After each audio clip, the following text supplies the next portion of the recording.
Assalamualaikum warahmatullahi wabarakatuh. Perkenalkan, nama saya Elsa Gusnawita dengan NIM 1916010003. Baiklah, saya dari kelompok 2 akan menyampaikan materi tentang proses pembentukan kaidah fikih. Yang pertama yaitu perkembangan dan kodifikasi kaidah fikih. Sejarah kawaid fikih sebenarnya tidak terlepas pada masa terdahulu, yaitu pada masa para sahabat, masa Nabi Muhammad SAW, dan masa para tabi'in. Pada masa-masa inilah keberadaan sebuah ilmu masih bersifat baku, yang bersumber dari Al-Quran dan keterangan-keterangan Nabi Muhammad yang dikenal sebagai sunnah. Pada abad ke-6 Hijriah muncul sebuah kitab yaitu Iddah Al-Qawaid yang ditulis oleh Alai ad-Din Muhammad bin Ahmad Al-Samarkindi. Pada abad ke-7 Hijriah, sebagai ilmu qawaid fikih mengalami kemajuan pesat. Dan pada masa abad ke-8 Hijriah, qawaid fikih mengalami masa keemasan yang ditandai dengan bermunculannya kitab-kitab qawaid fikih. Sejarah perkembangan dan pembentukan qawaid fikih diklarifikasikan menjadi 3 fase. Fase pertama yaitu fase pertumbuhan dan fase pembentukan.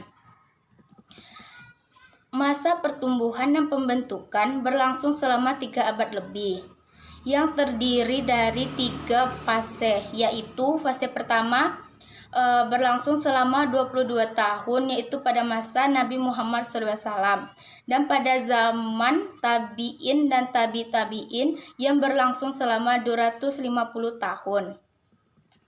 Tahun 350 Hijriah atau 1974 Masehi dianggap sebagai zaman kejumudan karena tidak ada lagi ulama pendiri mazhab.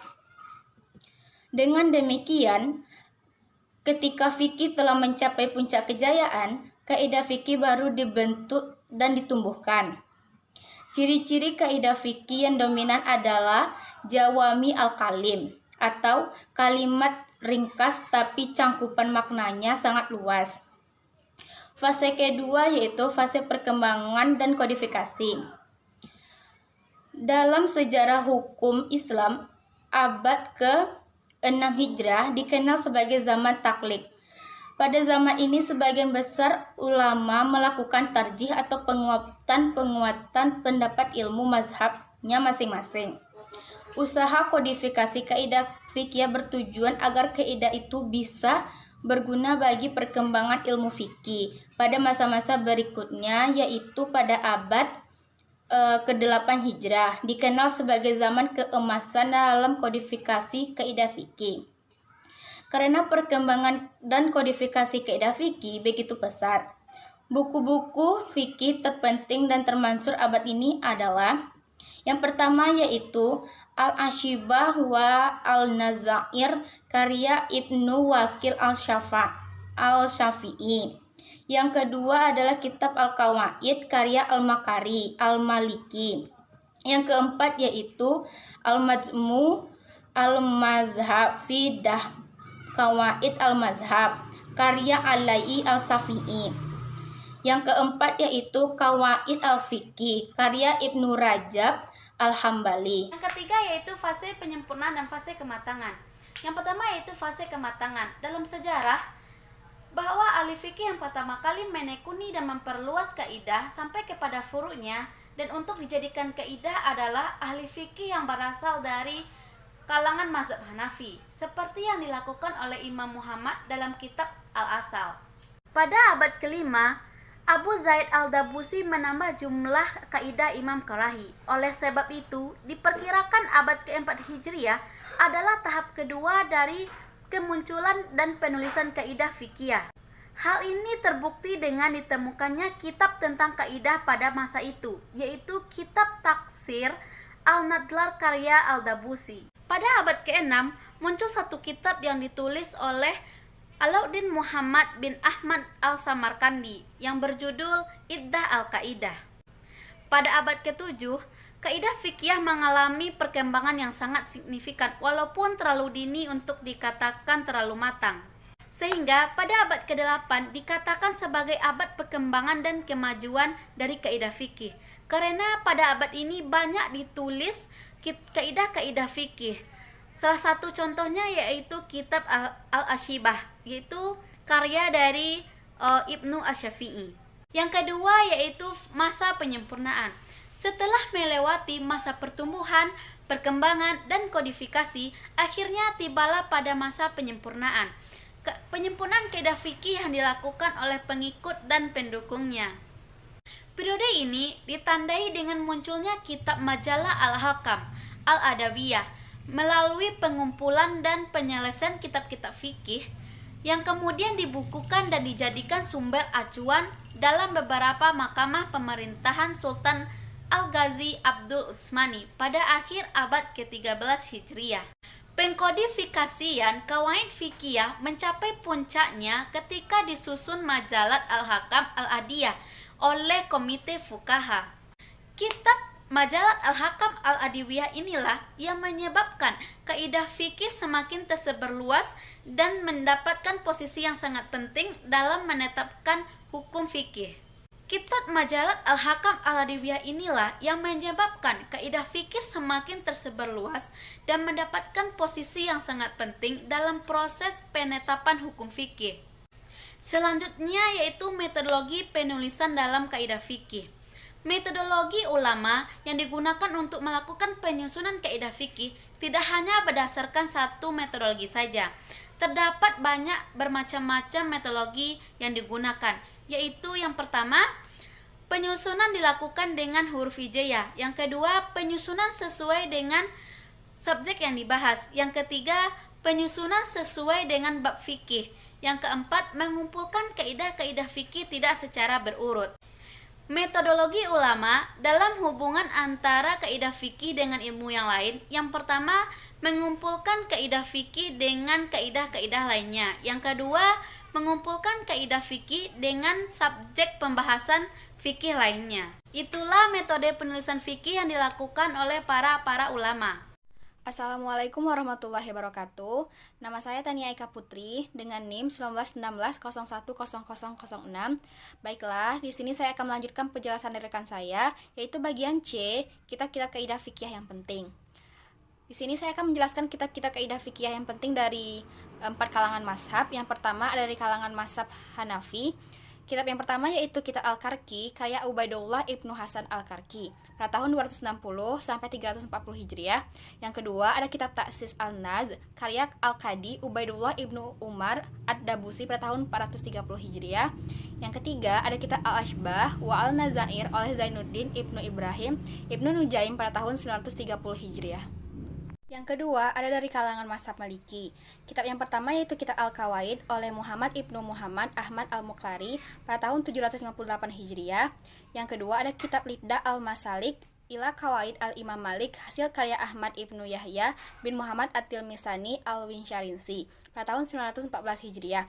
Yang ketiga ada kitab Al-Isaf Bitalib Muktasar Syah Al-Manhaj Al-Mutakab ala Qawaid Al-Mashab karya Asy-Syaikh Abdul Qasim Ibnu Muhammad At-Tiwani pada tahun 965 Hijriah.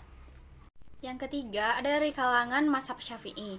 Kitab pertama yaitu kitab Qawaid Al-Ahkam fi Masali Al-An'am oleh Izzuddin Abdul Aziz Ibnu Abdus Salam pada tahun 577 sampai 660 Hijriah.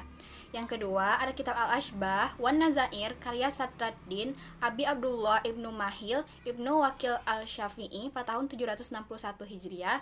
Yang ketiga ada kitab Al-Ashbah wa Al-Nazair oleh Abdul Wahhab bin Tajuddin As-Subki pada tahun 771 Hijriah. Yang keempat ada dari kalangan mazhab Hambali. Kitab pertama yaitu kitab Al-Qawaid Al-Nuraniyah Al-Fiqhiyah oleh Taqiyuddin Abu Al-Abbas Ahmad Ibnu Al-Halim Ibnu Taimiyah pada tahun 661 sampai 728 Hijriah. Kitab yang kedua ada kitab Al-Qawaid Al-Fiqhiyah oleh Syarifuddin Ahmad Ibnu Al-Hasan Ibnu Qadi Al-Jabal Al-Maqdisi pada tahun 771 Hijriah.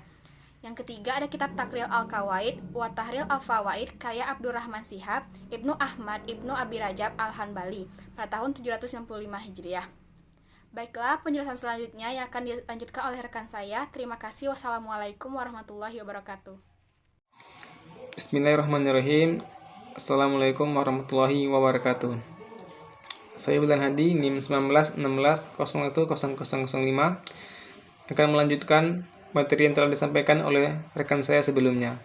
Selanjutnya, pembagian kaidah fikih. Kaidah fikih merupakan kaidah yang berasal dari simpulan dalil Al-Quran dan sunnah hukum-hukum fikih. Ada banyak sekali kaidah fikih yang dihasilkan oleh para ulama. Namun ada 5 kaidah utama yang disebut dengan Qawaid al-Fiqhiyah al-Kubra. Pertama, perkara tergantung tujuannya. Kaidah ini berasal dari hadis Rasulullah SAW, yang artinya sesungguhnya amalan itu tergantung pada niat. Kaidah ini menegaskan bahwa setiap amalan yang dilakukan oleh seseorang akan sangat tergantung pada niatnya. Apakah amalan itu akan diterima oleh Allah SWT atau tidak tergantung pada keikhlasan orang tersebut dalam beramal. Kaidah ini juga berarti bahwa setiap amalan mubah bisa menjadi ibadah jika dilakukan dengan niat. Misalnya, duduk dalam masjid bisa jadi ibadah apabila diniatkan untuk iktikaf. Kedua, keyakinan tidak bisa dihilangkan dengan keraguan. Kaidah ini berasal dari hadis Nabi SAW tentang orang yang ragu-ragu apakah ia telah membuang angin atau tidak dalam sholatnya. Kemudian Rasul bersabda, hendaknya ia tidak meninggalkan atau membatalkan sholatnya sampai ia mendengar suara atau mendapati bau dari buang anginnya tersebut. 3. Kesempitan mendatangkan kemudahan. Kaidah ini berasal dari firman Allah SWT, yang artinya Allah menginginkan kemudahan buat kalian dan tidak menginginkan kesulitan buat kalian. Maksudnya adalah apabila terdapat kesulitan dalam suatu hal, maka akan ada kemudahan atas sesuatu yang sebelumnya baku.